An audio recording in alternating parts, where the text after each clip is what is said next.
നമസ്കാരം, VCV ന്യൂസിലേക്ക് സ്വാഗതം. ഞാൻ VC മനോജ്. ആദ്യം പ്രധാന വാർത്തകൾ.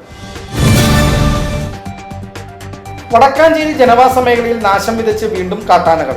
അകമല ചേപ്പലക്കോട് കർഷകന്റെ 50ഓളം വാഴകൾ നശിപ്പിച്ചു. 4 ലക്ഷത്തോളം രൂപയുടെ നഷ്ടം സംഭവിച്ചതായി കർഷകർ.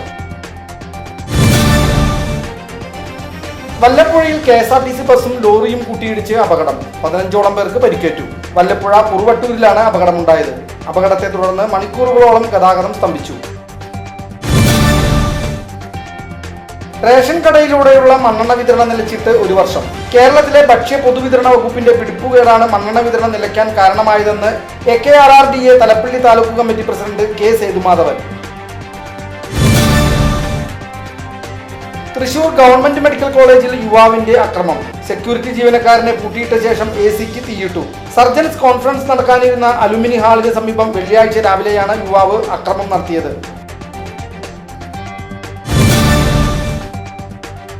സംസ്ഥാനത്തെ പ്രധാന പാതകളിലൊന്നായ വടക്കാഞ്ചേരി ചാവക്കാട് റോഡ് പൂർത്തീകരണ ഉദ്ഘാടനം വിദ്യാഭ്യാസ മന്ത്രി V ശിവൻകുട്ടി ഓൺലൈനായി നിർവഹിച്ചു.